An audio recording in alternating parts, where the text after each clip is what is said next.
मणिपुर में एक महिला को बिना वस्त्र के नग्न अवस्था में घसीटा गया था। क्या वह देश की बेटी नहीं थी? जब देश में किसी की मां को जर्सी गाय बोला गया था, कांग्रेस की विधवा बोला जाता है और न जाने कितने अपशब्द कहे जाते हैं, क्या उस समय इन्हें अपने संस्कार और सभ्यता याद नहीं आती? या देश में मां सिर्फ नरेंद्र मोदी की है? मां का स्थान सबसे सर्वोच्च स्थान होता है और किसी की भी मां को किसी भी प्रकार के कोई अपशब्द नहीं कहने चाहिए, और यदि कोई कहता है तो उसके खिलाफ कड़ी से कड़ी कार्रवाई होनी चाहिए। मगर आज देश में एक अलग ही माहौल पैदा कर दिया गया है। बिहार में राजनीतिक माहौल है, चुनावी माहौल है, तो ऐसे में जब ये अपने काम के ऊपर लोगों से वोट नहीं मांग सकते, तो वहां इन्होंने रोना शुरू कर दिया है। साथियों, मैं आपको याद दिलाना चाहता हूं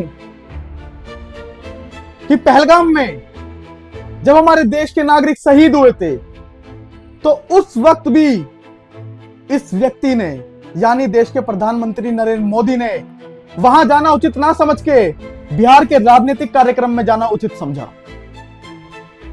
तो यह व्यक्ति पूर्ण रूप से चुनावजीवी व्यक्ति है। इनको देश के प्रति कोई संवेदना नहीं, इनको देश के नागरिक के प्रति कोई सहानुभूति नहीं है। यह लोग बस वोट चोरी करके, लोगों को गुमराह करके चुनाव जीतना चाहते हैं, और यही इन्होंने बिहार में जाके किया। सम्मान हर किसी की मां का होना चाहिए। और तुम कैसे प्रतिनिधि हो, तुम कैसे प्रधानमंत्री हो? तुम्हारा काम तो लोगों का दुख और लोगों का रोना सुनने का होना चाहिए, मगर तुम बार बार बार बार जाकर जनता के बीच अपना दुखड़ा रोते हो। जनता ने तुम्हें प्रधानमंत्री बनाया है लोगों का दुख सुनने के लिए, और तुम बार बार अपना दुख जाकर सुना देते हो। तो यह किस प्रकार की वीरता है? मगर देश की जनता अब इनके दोहरे चरित्र को समझ चुकी है, जान चुकी है भली भांति,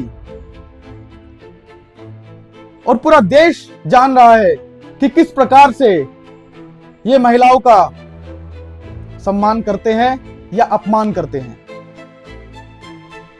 साथियों, इस वीडियो के माध्यम से मैं मात्र यह बात बताना चाहता था कि यह लोग कितने गिरे हुए लोग हैं, जो चुनाव जीतने के लिए आज वो मां जो इस दुनिया में भी नहीं है, उसका सहारा ले रहे हैं। कुछ तो शर्म, कुछ तो लाज होनी चाहिए थी। धन्यवाद। जय हिंद। भारत माता की जय।